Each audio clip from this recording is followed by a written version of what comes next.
Hello friends, namaste, very warm welcome to Ansarkari, and in this session also we'll be taking up important themes which are very much relevant to the mains examination, and also they are going to give you a very good and concrete idea even if you want to solving prelims questions, and also if you want to go about having a conversation type personality test or interview. So all elements are here without any without wasting any moment, I would say. So I'm just getting into the question straight away.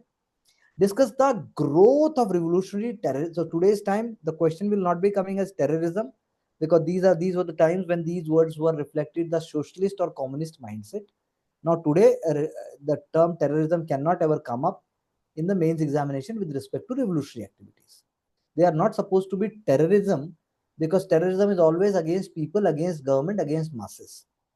So the revolutionaries were not fighting against masses; they were fighting for the masses. They were fighting with the masses against British government, which was a not a government, which was a dictatorship, which was a kind of a inhumane, unwanted, and a ruthless rule. So discuss growth of revolutionary activities or revolutionary phenomena in Maharashtra and Bengal and Punjab in the first decade of 20th century. So growth of revolutionary terrorism can be traced to mass gathering of people in melas, festival like Ganesh Chaturthi, creating a ground for growth. One element is correct. Also inspired by spiritual nationalistic ideas of Swami Vivekananda. 1890s तक ये सब आ चुका था. Punjab, Ghadar party and its formulation by Lala Hardayal spread the idea to Punjab. Basic बात बिल्कुल ठीक है, लेकिन पंजाब में मेरा रंग दे बसंती चोला और जो ये पगड़ी संभाल जट्टा, एक गाना भी है बड़ा फेमस, पगड़ी संभाल जट्टा मूवमेंट थी. तो गदर पार्टी बिल्कुल आई. गदर पार्टी में अगर मैं बात करूं तो लाला लाजपत राय के जो आइडियाज थे, उसके बाद पंजाब में स्वदेशी मूवमेंट में जो लोग एक्टिव थे, जो even uncle of Bhagat Singh, his name I am not getting, uncle of Bhagat Singh जो थे, मैं नाम नहीं याद आ रहा मुझे, it's slipping off my mind. उनका बहुत इंपॉर्टेंट रोल था. इस photograph is coming in my mind. वो थे. तो यानी कि जो पंजाब का जो रिवोल्यूशनरी और जो पंजाब का इंडिपेंडेंट जो मतलब माइंडसेट था, वो आ गया अब यहाँ पे. गुरु गोविंद सिंह यानी जो गुरु सिखों की जो वाणी थी, सिखों की जो मुगलों के खिलाफ जो लड़ाई थी, वो कल्मिनेट हो गई ब्रिटिश के खिलाफ यहाँ पर. यानी जो सेंस ऑफ ये जो इंडिपेंडेंस है, सेंस ऑफ डिग्निटी है, वो आ गई, परकुलेट कर गई बेसिकली. तो ठीक है जो आपने बोला, लेकिन मैंने सिर्फ आपको कुछ बात बताई ताकि आप इसको छोटा कर सको. जलियांवाला बाग मैसेकर डेफिनेटली वो है. तो डॉक्टर सत्यपाल और सैफुद्दीन किचलू की बात बिल्कुल ठीक है.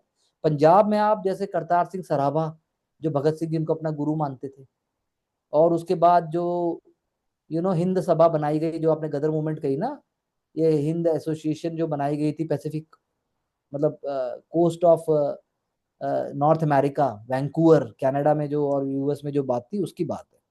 तो ये वाला जो एलिमेंट है, ये बड़ा इंपॉर्टेंट है. तो आप इतना ले आइए, बस काफी होगा. बंगाल की जहां तक बात है, आपने रास बिहारी बोस की बात तो की, लेकिन इससे पहले अगर आप लिखते खुदीराम बोस और प्रफुल्ल चाकी, वो हैं सबसे बड़े पाइनियर.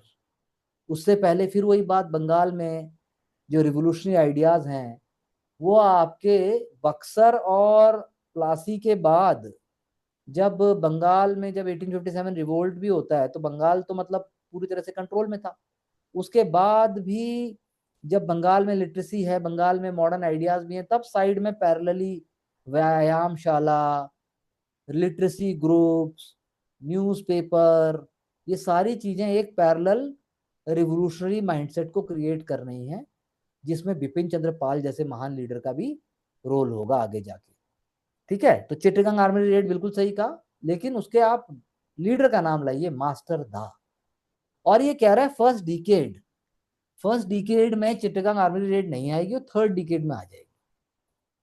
तो फर्स्ट डिकेड में वही जो मैंने आपसे कहा, खुदीराम बोस, प्रफुल्ल चाकी, विवेकानंद के भाई, जिनके साथ माणिक तल्ला केस किया गया. माणिक तल्ला एक जगह है आज भी कलकत्ता में, गूगल करना, वो हेरिटेज जगह अभी बनी है नहीं बनी है, आई एम नॉट श्योर.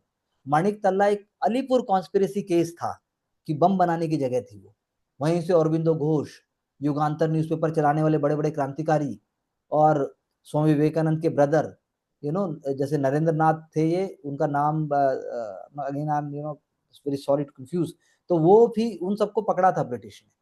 वो सब अपने आप में महान हब था उस टाइम पे। और फिर उसके बाद काफी सारे लोग वहां से इंस्पायर होके जो लंदन में जो इंडिया हाउस बनाया, आपके जो बड़े बड़े लीडर्स वहां इकट्ठे हुए, उनकी बात आ जाती है। तो महाराष्ट्र में लाजपत राय, बिल्कुल आपने सही कहा। चापेकर ब्रदर्स आप लेके आइए यहाँ पर। कैसे चापेकर ब्रदर्स इंस्पायर हुए? चापेकर ब्रदर्स ने जब देखा हमारी बहनों की, हमारे परिवार की डिग्निटी को अंग्रेज बार बार उसका मजाक उड़ाते हैं, तब उन्हें गुस्सा आया और उसको वो झेल नहीं पाए।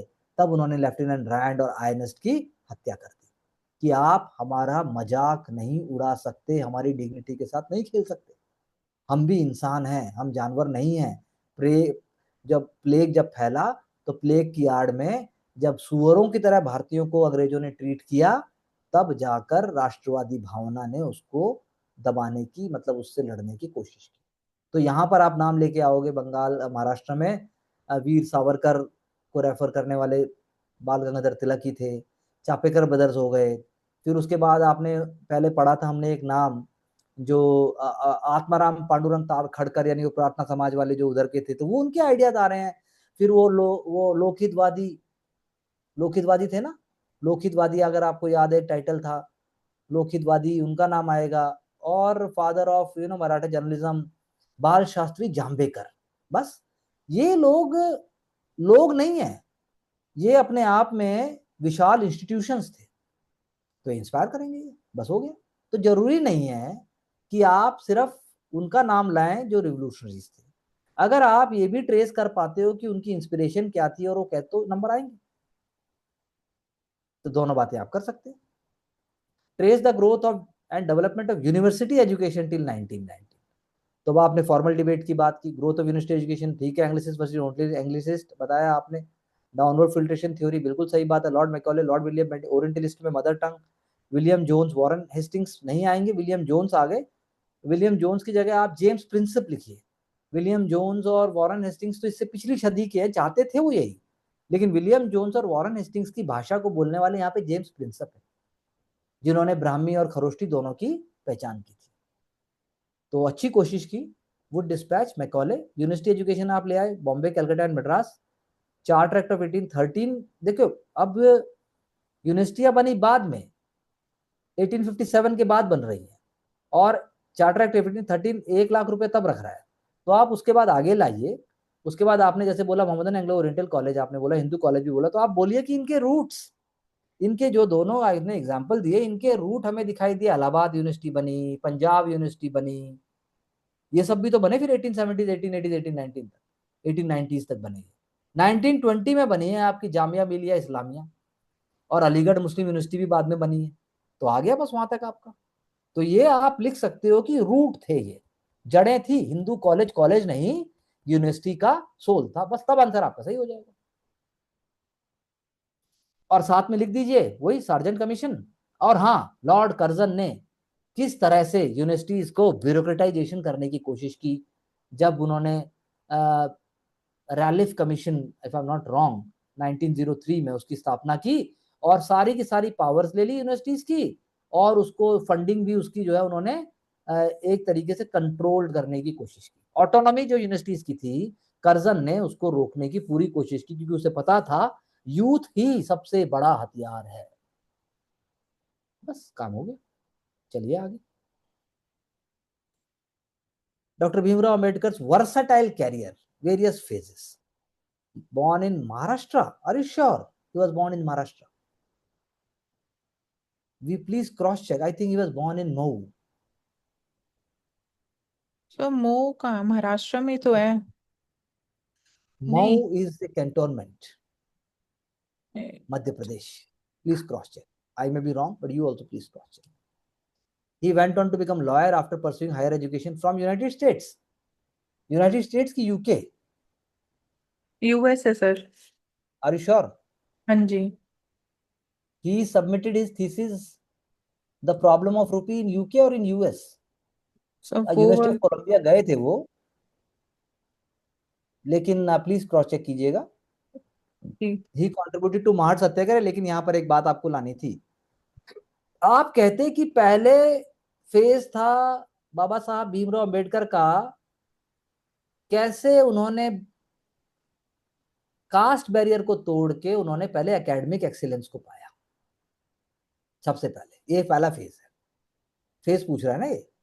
जी तो इस फेज में ना सिर्फ प्राइमरी एजुकेशन, यूएस और यूके की एजुकेशन, सबको उन्होंने रेलेवेंट तरीके से भारत की आर्थिक स्थिति, economic status and also socio economic status of India उससे जोड़ा। सबसे पहले ये किया। दूसरा स्टेज क्या आया? when he started contributing to the political and social cause of India। ये दूसरा फेज है। दूसरे फेज में आप क्या लिखेंगे? महार सत्याग्रह से पहले कैसे उन्होंने बहिष्कारित हितकारिणी सभा बनाई और मूक नायक एक न्यूज़पेपर उन्होंने स्टार्ट किया। जी इसी से आप महार सत्याग्रह को जोड़ दो। राउंड टेबल कॉन्फ्रेंस के पार्ट बने, साइमन कमीशन के पार्ट बने, ये जो आपने बताया भी है। उसके बाद तीसरा फेज क्या हो गया? when he is also part of politics, annihilation of caste is amazing, that is also correct। तो आपने ऐसे करके फेज बना दिया। तीसरे फेज में पॉलिटिक्स में भी आ गए, जैसे आपने जात पात तोड़क मंडल बताया, important pillar of constitution assembly बताया, drafted constitution of India, chairman, बिल्कुल सही बात है। Post independence became union minister, later resign. So I think fairly done and a very good potential in the answer is reflected। couple of points has to be there and little bit of paraphrasing। जी sir. Go further please। discuss the role of theosophical society in the history of religious movement। Madam Blavatsky, madam Olcott in US, later it base. बिल्कुल सही बात है। अडयार मद्रास, क्योंकि ADR में Y आएगा तो मद्रास भी आप ब्रैकेट में लिख सकते हैं। की ideas in religious reform, universal brotherhood, बिल्कुल सही बात है। Study and analysis comparison idea with science, investigative and study of spiritual and but of ancient religions. Ancient religion में है ये सारी चीजें, उनका कहना था मैडम एनी बेसेंट का। यानी कि हिंदुइज्म में, बुद्धिज्म में, जिसके अंदर आप मिस्टिक बात करते हो, जिसके अंदर आप बात करते हो कि चमत्कार भी होते हैं, कर्म है, चमत्कार है, पाप पुण्य, भूत प्रेत, सारी बातें जो है, मतलब ये इसलिए हो सकती है कि इंसान चमत्कार कर सकता है क्योंकि हिंदू धर्म के अंदर इतनी पौराणिक और इतनी गहराई है। तो एक वर्ड है उसके लिए, वही ना, मिस्टिक, और एक दो वर्ड और भी हैं, ऑकल्ट प्रैक्टिसेस भी थी इसके अंदर, ऑकल्ट प्रैक्टिसेस। तो बस अंतर आ गया। और सबसे बड़ी बात, उन्होंने फीमेल एजुकेशन के लिए बहुत कुछ किया। बनारस हिंदू यूनिवर्सिटी को स्थापित करने वाली भी एक महान उनकी उपलब्धि थी। Regulations imposed by British to curtail the freedom of press, press of freedom, highlighting right which took different forms। being, ठीक है आपने बोल दिया, newspaper were the centrepiece of the press clubs and organisations, ideas were propagated, targeted them non per involved। For example vernacular press act 1878, इसको लिखिए, 1878 आना बहुत जरूरी है। उससे पहले आप बताइए कैसे सबसे पहले लॉर्ड वेलेस्ली ने 1799 के आसपास पहला प्रेस एक्ट भारत में लागू किया, क्योंकि उन्हें डर था कि वो आइडियाज नेपोलियन जब भारत पे अटैक करेगा तो उसको इंस्पायर करेंगे इंडियंस को नेपोलियन का साथ देने के लिए। उसके बाद दूसरा, जॉन एडम्स, 1813, यानी कि लड़ाई पहुंच जाएगी राजा राम मोहन रॉय के पास। कैसे राजा राम मोहन रॉय प्रेस की लड़ाई के लिए लड़ाई करेंगे। और लॉर्ड मैकॉले, नहीं मैकॉले नहीं है, इसका नाम है यार, जिसको हम father of freedom press in India कहते हैं, वो 1835 वाला यार। लॉर्ड लिटन। नहीं लिट्टन तो वर्नाकुलर प्रेस एक्ट है। अरे 1835 में वो not getting his Charles name, Metcalfe. Charles Metcalfe, हाँ Charles Metcalfe, correct, father of, उसका नाम, उसने फ्रीडम कर दी। 1857 के बाद तो भाई ब्रिटिश मैच्योर हो गए हैं, उन्हें पता है कि डंडा करना है, तो 1878 में कर दिया, 1909 में कर दिया। जब जब बड़ा बड़ा, जब जब भी वॉर आया है, जब जब भी कुछ बड़ा हुआ है, तो उन्होंने सेडिशन के बेसिस के ऊपर, और उन्होंने कोशिश, गांधी जी को उन्होंने यंग इंडिया के नाम के ऊपर अंदर कर दिया था। तो जैसा आपने कहा, बंगाल गजेट, हिंदू केसरी, अमृत बाजार पत्रिका, उसके बाद चलिए newspaper source of authentic information, powering freedom struggle. तो आंसर अच्छा है, लेकिन वही बात है, टॉप नॉच स्ट्रक्चर्ड नहीं है, ताकि एवरेज से इमीडिएटली अबव स्कोर लेके आए। एवरेज तक तो मर पड़ के ले ही आएगा। चलिए आगे। भारत में क्रांतिकारी आंदोलन, महाराष्ट्र, बंगाल, पंजाब में उभरे समाज सुधार आंदोलन, राष्ट्रीयता की सोच जागृत करने वाली गुप्त एवं प्रत्यक्ष संगठन, या सीक्रेट सोसाइटी, वर्ड मैं वहां बोलना भूल गया था, जो है बहुत इंपॉर्टेंट वर्ड है। तो सीक्रेट सोसाइटी बनाई थी हमारे रिवोल्यूशनरीज ने। बंगाल ब्रह्म समाज, यंग बंगाल, रामकृष्ण पंजाब, कूका आंदोलन, आर्य समाज, बिल्कुल सही बात है। विचारधारा का निर्माण हुआ, आगे चलकर बाल गंगाधर तिलक, छापेकर बंधुओं के कार्य, बंगाल विभाजन उसके बाद मुजफ्फरपुर षड्यंत्र में खुदीराम बोस, प्रफुल्ल चाकी, उधम सिंह, सूर्य सेन, ये बाद के आ गए। हिंदुस्तान 1910 तक पूछ रहा है भाई वो, 1926 भगत सिंह, सुभाष चंद्र बोस, फॉरवर्ड ब्लॉक आगे भी लिया। कुछ रह गया है? जो मांगा है वो दो भाई। 1816 राजा राम मोहन राय द्वारा शिक्षा सुधारों के तहत हिंदू कॉलेज की स्थापना की गई। ज्योतिबा फुले, सावित्रीबाई फुले, ठीक है। बहुभाषी समाज की स्थापना, ठीक बात है। हिंदुस्तानी प्रसार, पुस्तकों का निर्माण 1857, 1857 में नहीं 1858 में हुई ना, नहीं 1857 है क्या? हाँ 1857 ही है मेरे हिसाब से, ठीक है। 1883 के चार्टर एक्ट में शिक्षा के खर्च के लिए एक, फिर तुम भी यार, तुमने भी यही लिखा, उसने भी यही लिखा, मतलब कमाल है। चलिए आगे। भारत में धार्मिक आंदोलनों की भूमिका, इतिहास में थियोसॉफिकल सोसाइटी की भूमिका पर चर्चा करें। भारतीय धार्मिक विचारों के प्रसार को बढ़ाया, राजा राम मोहन रॉय भी थे। पश्चिमी शिक्षा से विज्ञान, भाषा अनुसंधान भारत संस्कृति के साथ अपनाया जाना चाहिए। हिंदू धर्म को पुनर्जीवित करना, उपनिषद, योग, वेदांत, बिल्कुल सही बात है। सामाजिक सुधार आंदोलन, जो मैंने बाकी पॉइंट बोले आप यहाँ लेके आ जाइए। चलिए आगे। प्रेस की स्वतंत्रता की बात करें तो प्रेस अधिनियम लाया गया, जिसके तहत स्थानीय भाषाओं को छपने और लेखों, पुस्तकों, समाचार पर रोक लगाई गई, ठीक बात है। कवि वचन सुधा, भारतीय भारतेंदु हरिश्चंद्र, ठीक बात है। 1878 चलो आप भी ले आए उसको, देशद्रोह, राजद्रोह के नाम पर प्रतिबंध, पत्रकारों को जेल भेजना, ठीक है, लेकिन जैसा मैंने बोला थोड़ा सा उसको और स्ट्रक्चर्ड कीजिए। अब बताइए दिव्या जी क्या करना चाहिए? सर स्ट्रक्चर्ड करना है और सीक्वेंस कि कौन सी चीज किस टाइम पर हो रही है, वो सीक्वेंस में चीजें रखनी है उसी according. Okay, anything else Mansi? नहीं सर, और तो कुछ नहीं, वही बस जो की आइडियाज उन लिख लिए, माइन्यूट पॉइंट्स जो हैं। बस ठीक है, that's all, and I think we are on track. They are very good efforts. I can see the honesty in the efforts.